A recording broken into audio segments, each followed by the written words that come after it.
In my research, I ask one simple but fundamental question. And that question is, why do businesses exist? Is it to earn profit? Or is it to serve a purpose?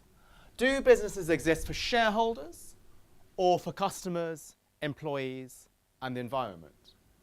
Well, the conventional view is exclusively to earn profit. And that's not as narrow-minded as it sounds, because to earn profit, a company is forced to care about society. It has to make high-quality products, or customers will stop buying. It has to treat its workers well, or they'll leave. And it can't pollute the environment, or its brand will be hurt. Indeed, leading economist Milton Friedman, he once famously wrote, "The social responsibility of business is to earn profit, just to make as much money as possible. We just head to the land of profit, and then we'll get all these other decisions right." But that's only a theory. It doesn't work in practice. Because in practice, it's impossible to reduce every decision to a financial calculation. Let's take Marks and Spencer, the UK high street store. Now, former chairman Simon Marks, he had a policy where all top executives had to walk around the shop floor so that he could see firsthand how the customers and workers were being treated. And one day, back in the 1930s, on one of his own visits, he sees a shop assistant faint. And he's concerned, he wants to find out why. And it turns out that her husband is unemployed and she is not eating so that her family can. So what does Simon do? Well, the very next week he launches a policy to provide nutritious meals to all of his staff at nominal prices. Why? Well, Milton Friedman or any economist would say, do a calculation, right? If I provide nutritious meals, this many workers will not faint, and therefore I'm going to make this much money. But there's obviously no way that you can do that calculation. So instead, Simon's thinking was different.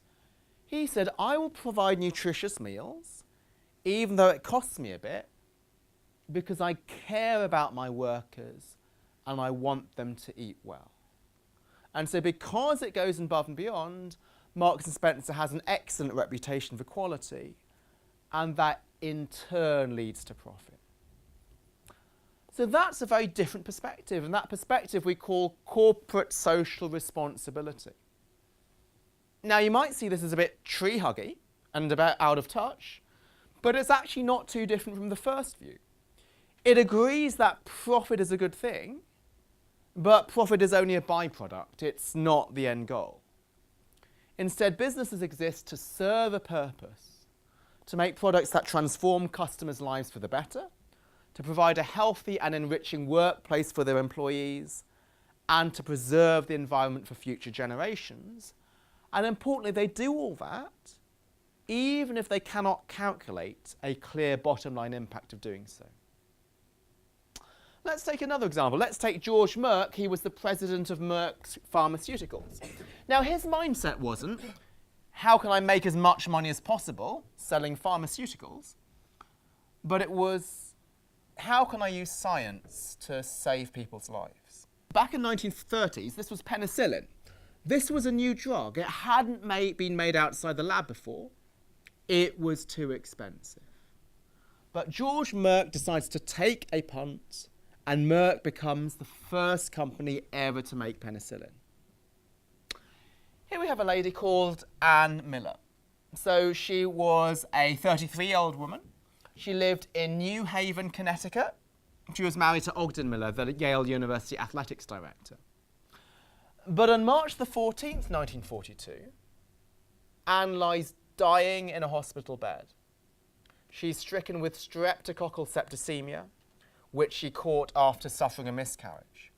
Her fever has hit 104 to 106 degrees for 11 straight days, and everything the doctors tried has failed.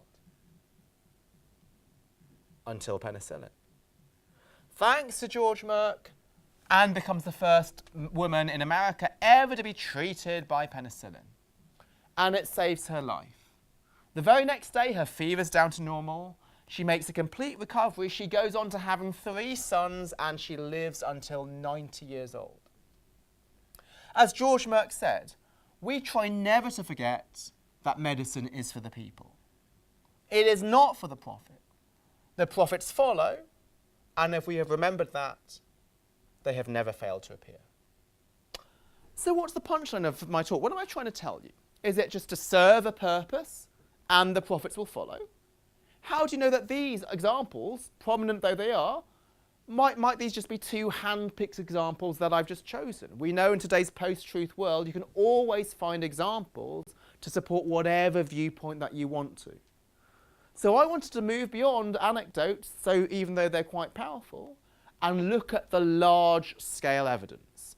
Do companies that treat society responsibly, do they actually deliver better bottom-line profits? But this is a really hard question, so how do you measure social responsibility?